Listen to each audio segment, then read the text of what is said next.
Beverly Hills. I'm going to be talking a little bit in code today because if you watch my channel and you watch my live, yes. Is the plane going down? Are we gonna die? Why are you saying I'm salty?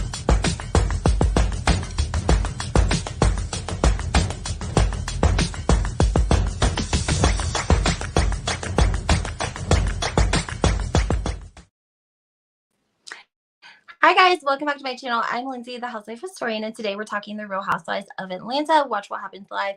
Drew Sidor, and sadly, the divorce between her and Ralph Pittman that we may or may not see on the Real Housewives of Atlanta next season.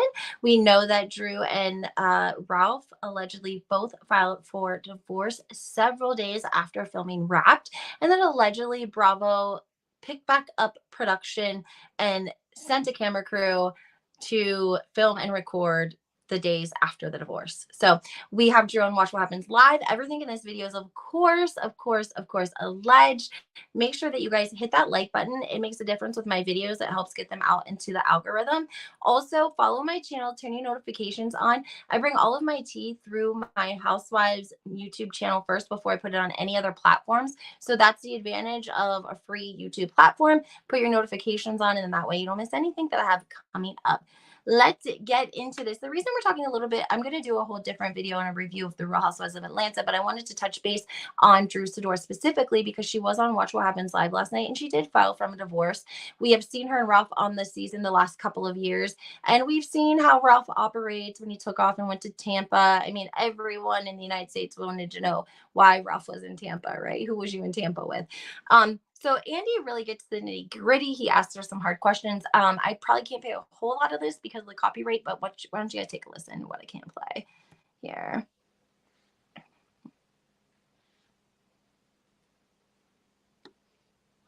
So I don't know if that's deflection or trying to change the narrative. Okay. We've seen the two of you with your struggles. We've talked about this, Tampa, the whole thing, and there are some things that come up this season that haven't aired yet. What ultimately was the straw that broke the camel's back? I think it was a culmination of just the years of enduring. Right. And enduring. And as a wife, you know, my parents have been married for 60 years. So I only saw... Pause. I know I'm behind on the Real Housewives of Atlanta. I have like 2 episodes to keep up with, to catch up with. But for some reason, that cousin, I don't know why, but I didn't like her vibes towards Ralph. Like, didn't like her. Just didn't like her vibes towards Ralph, right? When they came over to the house with her baby daddy. I don't know why. Maybe I'm completely making it up. I don't know because I'm a couple of episodes behind. But I'm going to get caught up, and I might be on this. I don't know. Let me finish.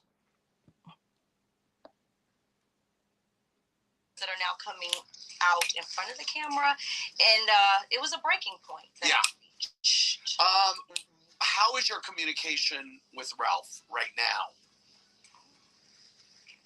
Poor, non-existent? I mean, we communicate about the kids, but... Good, okay. In hindsight, were your sister's concerns about Ralph being manipulative and controlling accurate? Okay. Did he ever file for custody of Josiah, by the way? No. He didn't? If you read the petition, he didn't mention him. Okay. How is his relationship with him? That was the first thing I thought of.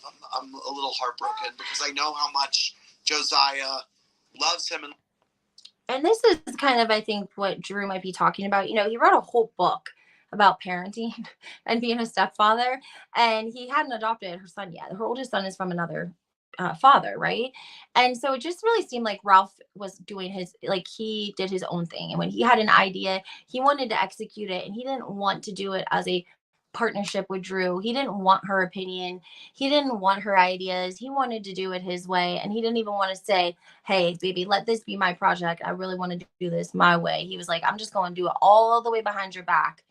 Come to you with a finished product. Sign off on it. Give your intro to it. Put your name on it so it sells some books, because nobody would even know who Ralph Pittman was if it wasn't for Drew and the Real Housewives of Atlanta. And sell me some books. I mean, I would be pissed too. I'm just saying. I'm sorry. Come for me in the comments.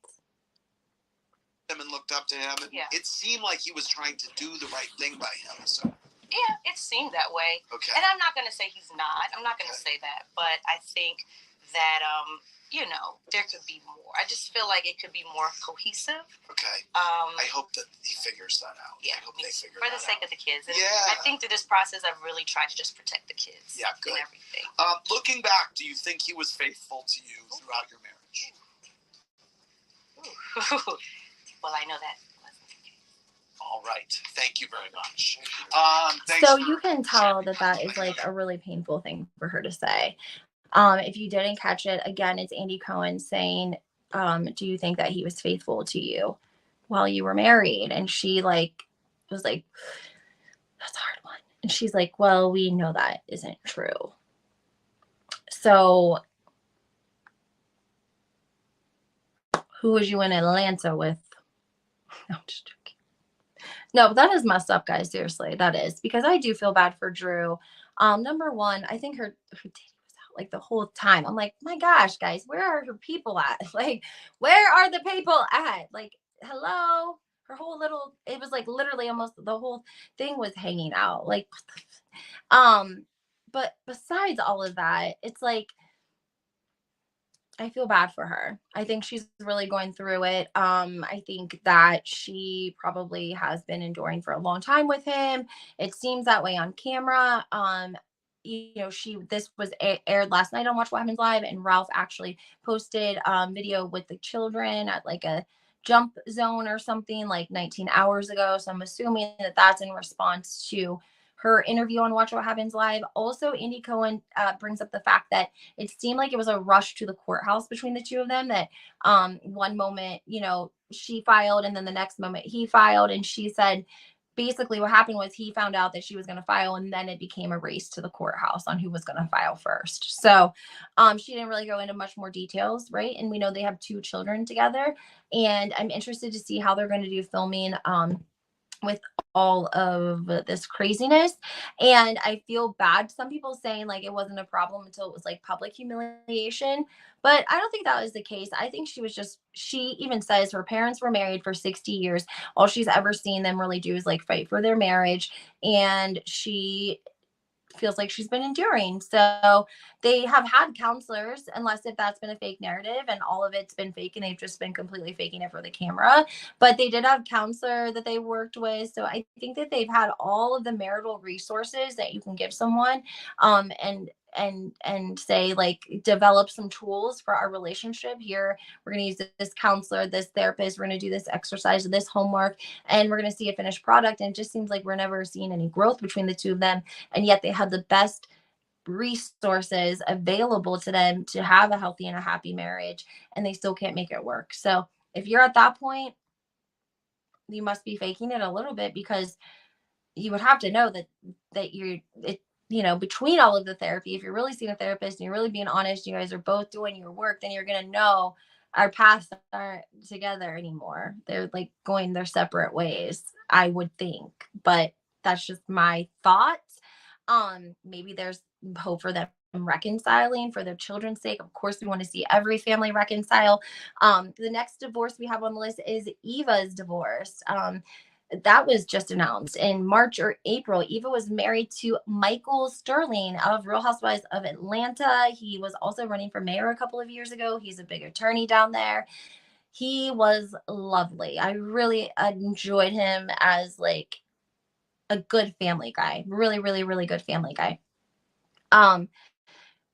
I did a little bit of reading on this because I didn't see much about it, and I was curious because I never really saw them having a lot of marital issues. He seemed to be very easygoing, and she did what she wanted to do, and that was how their relationship kind of went.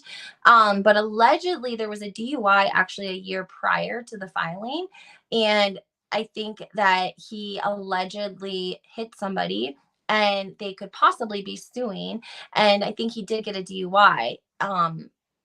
So is it possible that they're divorcing to create separate assets in case of a big lawsuit? Possibly. That's very possible. Are they getting a divorce because they want to get divorced? Maybe.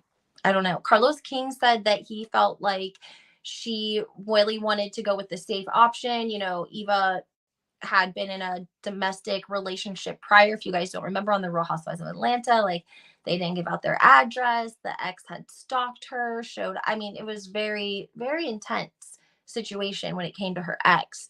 And so Carlos said in return, she wanted the safe option. She saw that in Mike, you know, she moved from LA to Atlanta. And now she wants to date, she wants to be free, and she doesn't want to be in Atlanta, you know, at home while he's at work, because that's the safe place to be, allegedly, to Carlos King. I say it could be a little bit of that, but it also could be the fact that he's scared that these people are going to sue him for everything that he has worked for, guys. That's why it's so important. You can never risk drinking and driving, because it only takes literally like one time, and in that case, those people find out who he is and they pursue him. And I mean, you have insurance that covers those things. I don't think that people can take from you like they used to be able to, because that's the whole reason for insurance. But I'm sure that it could put a great dent in what you are making, how much you make, because the more money you make, the more the people are going to want in the lawsuit. So and then also this week we had Chris and Monique Samuels from the Real Housewives of Potomac. They also have announced their divorce, right? So we have 3 major Bravo housewives, ex-housewives, announcing divorces or getting divorces in the next, I don't know, 6 months. We've had 3 families come out. So that's kind of an alarming number. I'm going to put more about Eva and Chris in a separate video, what we're hearing. And I'm going to close this one out because, again, I just wanted to quickly touch on Drew and the Real Housewives of Atlanta, and the cousin and Candy and Sheree. And I'm going to watch and get up to date so I can do another update for you guys. And before I hop off here, just check out my video I just did on Real Housewives of Orange County, Emily. She posted about how she was losing weight, and people went for her for the Ozempic, as they always do. So check out that last video. And then I also did a really great live this morning if you're interested in more things about Bo Deal and the Real Housewives of New Jersey. We had an amazing live this morning, and that should be posted and uploaded soon as well. All right, guys, happy